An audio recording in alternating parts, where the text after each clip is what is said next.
بسم اللہ الرحمن الرحیم۔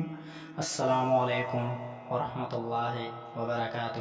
اگر آپ ہمارے چینل پر نئے ہیں تو ایسے اسلامی وظائف و واقعات کے لیے ہمارے چینل کو سبسکرائب کریں اور ساتھ میں بیل آئیکن کو بھی دبائیں تاکہ ہماری ہر نئی آنے والی ویڈیو آپ تک پہنچ سکے۔ بہرحال اللہ تعالیٰ نے نوح علیہ السلام کو اس وقت نبوت سے سرفراز فرما کر مابعوث فرمایا جب بتوں اور شیطانوں کی پوجا شروع ہو گئی اور لوگوں نے گمراہی اور کفر کا راستہ اختیار کر لیا۔ چنانچہ اللہ تعالیٰ نے بندوں پر رحمت فرماتے ہوئے انہیں مابعوث فرمایا۔ اس طرح وہ پہلے رسول تھے جنہیں زمین والوں کی طرف بھیجا گیا۔ قیامت کے دن میدان محشر میں کھڑے ہوئے لوگ بھی ان سے یہی بات کہیں گے۔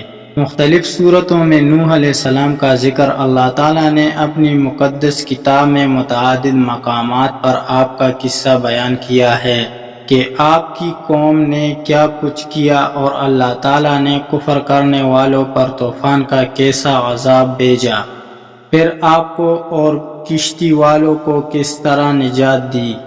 مثلا سورۃ اعراف، سورۃ یونس، سورۃ ہود، سورۃ انبیاء، سورۃ مؤمنون، سورۃ شعراء، سورۃ عنکبوت، سورۃ صفات اور سورۃ قمر میں آپ کا ذکر فرمایا، اور ایک مکمل سورۃ نوح آپ کے نام سے نازل فرمائی۔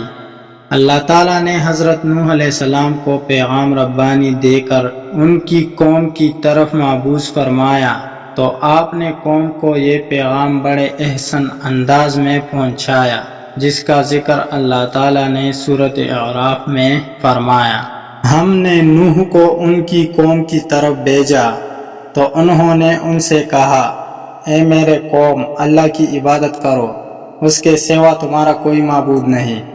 مجھے تمہارے بارے میں بڑے دن کے عذاب کا بہت ہی ڈر ہے۔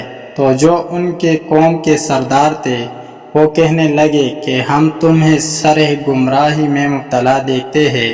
انہوں نے کہا، اے قوم، مجھ میں کسی طرح کی گمراہی نہیں ہے، بلکہ میں پروردگار عالم کا پیغمبر ہوں۔ تمہیں اپنا پروردگار کے پیغامات پہنچاتا ہوں اور تمہاری خیر خواہی کرتا ہوں، اور مجھ کو اللہ کی طرف سے ایسی باتیں معلوم ہیں جن سے تم بے خبر ہو۔ کیا تم کو اس بات سے تعجب ہوا ہے کہ تم میں سے ایک شخص کے ہاتھ تمہارے پروردگار کی طرف سے تمہارے پاس نصیحت آئی تاکہ وہ تم کو ڈرائے اور تاکہ تم پرہیزگار بنو اور تاکہ پھر رحم کیا جائے؟